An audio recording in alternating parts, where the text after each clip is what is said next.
Assalamualaikum dan salam sejahtera diucapkan kepada semua murid tahun 4. Kita bertemu kembali untuk subjek Bahasa Melayu sebelum cuti sekolah dan tajuk pada hari ini ialah Pusaka Bangsa. Jom kita tengok objektif untuk hari ini. Baik, objektif untuk hari ini ialah murid dapat menyenaraikan sekurang-kurangnya 3 kata bilangan dengan betul. Sekurang-kurangnya 3, tapi lebih lagi bagus. Okey, 3 kata bilangan. Apa itu kata bilangan? Jom kita tengok buku teks muka surat 72. Baik, pada muka surat 72 ni, okey, inilah adalah paparannya dalam buku teks murid-murid semua. Okey, jom kita tengok dengan lebih dekat. Baik, tajuknya ialah Pusaka Bangsa.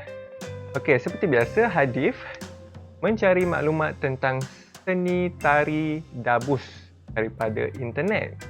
Dia perlu membentangkan tugasan itu pada hari esok. Okey, seni tari dabus. Okey, seni tari dabus ni ialah seni tari apa? Jom kita tengok. Baik, tarian dabus ialah tarian tradisional, okey, yang berasal dari negeri Perak. Okey, tarian ini dipersembahkan sejak beratus-ratus tahun dahulu. Lama dah beratus-ratus tahun sejak keturunan nenek moyang kita dulu dah ada tarian ini. Okey, dabus terdiri daripada beberapa peralatan muzik seperti rebana. Macam mana rupa rebana? Okey, rebana, gong dan buah dabus. Okey, ini semua murid-murid selalu tengok kecuali buah dabus ni. Buah dabus ni dia macam marakas. Dia ada macam loceng kecil dia.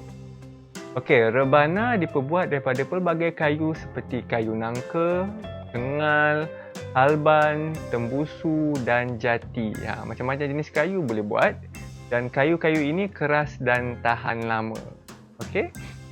Untuk persembahan tarian dabus, kurang-kurangnya 3 orang diperlukan. Paling kurang 3, lebih pun boleh. Iaitu pemain rebana, pemain gong dan penari. Namun begitu, untuk lebih meriah, sekurang-kurangnya 7 atau 8 pemain diperlukan. Dalam sesuatu persembahan, sekiranya tanpa penari, tak ada orang yang menari, kesenian ini tidak dipanggil dabus tetapi dipanggil bardah. Kalau muzik dia tak ada orang menari, kita panggil dia bardah. Tapi kalau ada orang yang menari sekali dengan muzik, dipanggil dabus. Okey, untuk seseorang itu mahir dalam kesenian dabus, memerlukan masa lebih kurang 6 bulan. Bukan senang nak belajar seni dabus ni. Kita perlukan sekurang-kurangnya 6 bulan. Paling kurang. Kalau biasa mungkin dalam 1 tahun ataupun lebih. Okey, namun begitu seseorang yang berlatih menari memerlukan masa lebih kurang sebulan sahaja. Kalau menari, sebulan sahaja. Setiap pemain dabus perlu pandai memainkan semua alat muzik dan pandai menari. Hal ini dikatakan demikian bagi memastikan masalah mencari pengganti tidak timbul dan mengganggu kelancaran persembahan. Okey, kalau kamu nak masuk dalam seni dabus ni, kamu kena mahir semua jenis alatan muziknya dan pandai menari. Kamu tak boleh pandai main rebana tapi tak pandai main gong, tak pandai menari. Tak boleh. Semua kena boleh. Supaya tak adalah kalau macam ada yang sakit ataupun ada hal yang lain. Jadi kamu tak perlulah cari pengganti. Kamu boleh juga ganti posisi dia. Contohnya, kamu selalunya main gong tapi kamu juga boleh ganti untuk menari.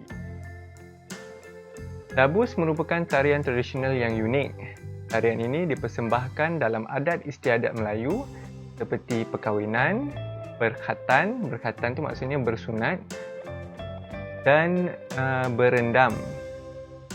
Okey, sebahagian daripada masyarakat dahulu menganggap tarian ini untuk golongan berada, iaitu golongan yang kaya lah, kerana dimainkan di istana. Tarian ini harus dipelajari oleh generasi kini bagi memastikan pusaka bangsa ini terus kekal dan dipelihara sepanjang zaman. Okey, jadi apa yang murid perlu lakukan ialah murid perlu mencari kata bilangan. Okey, tapi sebelum murid cari kata bilangan, apa kata kita tengok dulu kata bilangan tu apa dia? Okey, kata bilangan. Kata bilangan ni dipecahkan kepada berapa? Okey, kita tengok satu persatu. Okey, yang pertama sekali ialah kata bilangan yang tentu, kata bilangan yang tak tentu, kata bilangan himpunan, kata bilangan pisahan dan kata bilangan pecahan. Okey, apa itu kata bilangan tentu? Okey, contohnya ialah 1, 20, 3000. Itu adalah bilangan yang tentu. Maksudnya bilangan yang tetap. Okey, kalau kita cakap 10, 10. Kalau kita cakap 2, 2. Tak ada jawapan lain. Okey, kalau kata bilangan yang tak tentu, contohnya semua, banyak, segala. Contohnya, saya ada banyak pensel. Tapi banyak tu berapa? Tak tentu. Dia ada banyak, tapi tak tentu berapa. Okey, semua murid-murid. Tapi kalau semua murid-murid, kita pun tak tahu berapa bilangan sebenar murid-murid tu. Jadi itulah namanya kata bilangan tak tentu. Kemudian, kata bilangan himpunan. Contohnya, bertiga-tiga, berbakul-bakul. Okey, satu bakul tu dah dikira bilangan. Kita gabungkan, himpunkan dengan bakul yang lain. Okey, berbakul-bakul. Bertiga, bertiga. Macam tu. Okey, seterusnya, kata bilangan pisahan. Okey, pisahan ni ialah kita pisahkan dia, iaitu setiap. Contohnya, setiap hari. Maknanya, kita pisahkan Isnin, Selasa, Rabu, Khamis, Jumaat. Masing-masing. Okey. Masuk ke kelas masing-masing. Macam tu, kita pisahkan dia. Okey, dan akhir sekali ialah kata bilangan pecahan.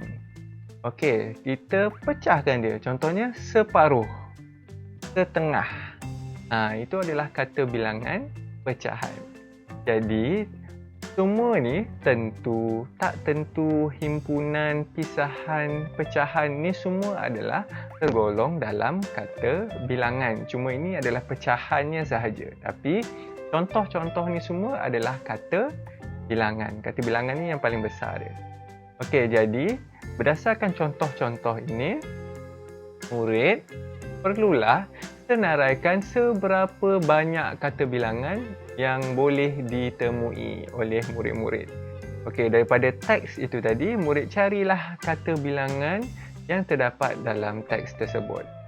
Okey, contohnya, kata bilangan murid tulis dalam buku tulis, tajuknya ialah kata bilangan dan murid tulis nombor 1, contoh cikgu bagi beratus-ratus. Okey, ini berdasarkan teks yang murid kita sama-sama baca tadi. Okey, kemudian murid buat nombor 2, nombor 3, 4 dan seterusnya seberapa banyak yang murid boleh jumpa. Jadi itu sahaja tugasan untuk kali ini. Selamat menjawab. Bye-bye.